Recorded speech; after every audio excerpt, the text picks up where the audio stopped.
அனைவருக்கும் வணக்கம். முருகப்பெருமானின் அருளும் ஆசீர்வாதங்களும் அனைவருக்கும் கிடைக்கட்டும்.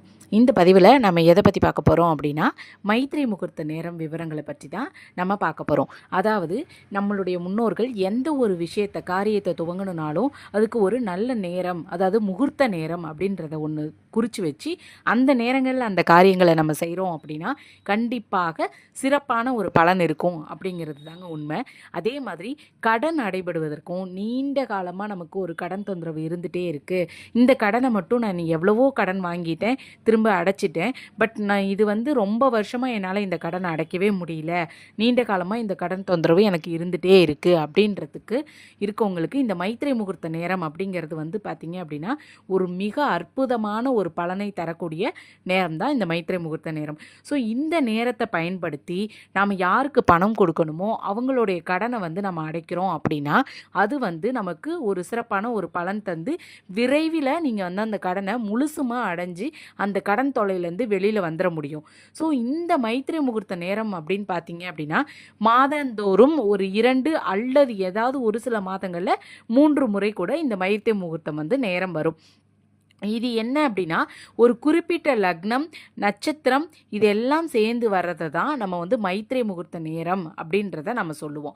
இந்த மைத்திரை முகூர்த்த நேரத்தை பயன்படுத்தி நீங்கள் யாருக்கு பணம் கொடுக்கணுமோ அவங்களுடைய பெயரை எழுதி அந்த கடன் அமௌண்ட் எவ்வளவோ அதை எழுதி விரைவில் அடைபட வேண்டும் அப்படின்னு நீங்கள் ஒரு வெள்ளைத்தாளில் எழுதி ஒரு 11 ரூபா, ஒரு 101 ரூபா, அது உங்களால் என்ன காசு முடியறதோ அந்த காசை எடுத்து வச்சு ஒரு கவர்லையோ ஒரு பர்ஸ்லையோ நீங்கள் அந்த பெயர் எழுதி வச்சிடலாம். ஃபார் எக்ஸாம்பிள் இன்னொன்று, நீங்கள் யார் ஒரு நபர்கிட்ட வாங்கியிருந்தாலும் சரி, வங்கியில் ஏதாவது ஒரு வங்கியில் நீங்கள் நகை கடன் கட்டிகிட்டு இருக்கீங்க, ஹோம் லோன் கட்டிகிட்ருக்கீங்க, இந்த மாதிரி எது இருந்தாலும் அந்த வங்கியினுடைய பெயரையும் எழுதி நீங்கள் இந்த கடன் அடைபட வேண்டும் அப்படின்னு சொல்லி நீங்கள் எழுதி வைக்கலாம். ஸோ இந்த மாதம் பார்த்தீங்க அப்படின்னா 2 முகூர்த்த நேரங்கள் இருக்குது.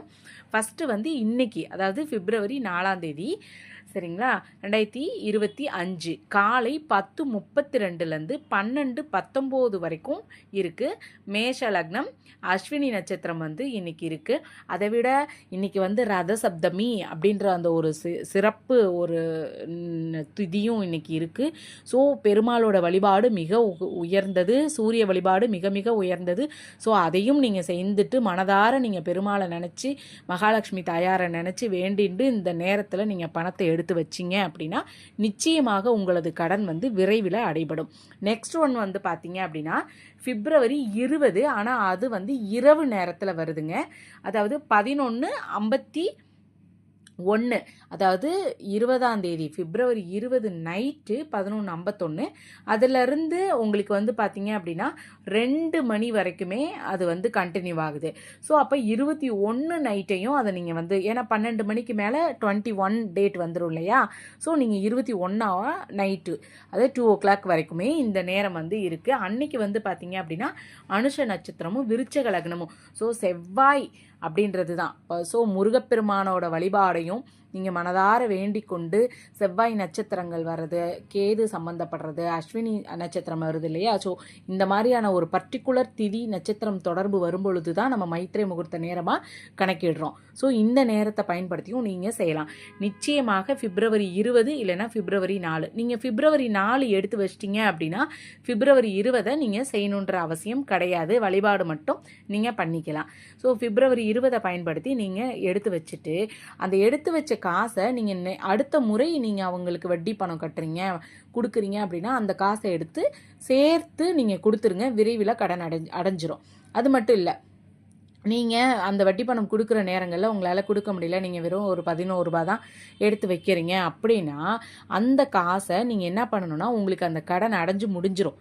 சில மாதங்கள்லேயே, ஒரு சில மாதங்கள்லேயே, அடுத்த மாதமே கூட இல்லை அடுத்த ஒரு 10 நாட்களில் கூட அதுக்கான வாய்ப்புகள் கண்டிப்பாக தேடி வரும். ஸோ நீங்கள் கடன் அடைச்சிட்டிங்க அப்படின்னா அந்த காசை எடுத்து பூஜை பொருட்கள் வாங்கிறதுக்கு, உங்களுடைய சாமி வழிபாடுகளுக்கு பூ வாங்கிறது, பழம் வாங்கிறது, ஊதுபத்தி, இந்த மாதிரியான விஷயங்களை, எண்ணெய் சாமிக்கு விளக்கேற்றத்துக்கு, தீபத்துக்கு எண்ணெய், இந்த மாதிரியான பொருட்கள் வாங்க அந்த பணத்தை நீங்கள் பயன்படுத்திக்கலாம்.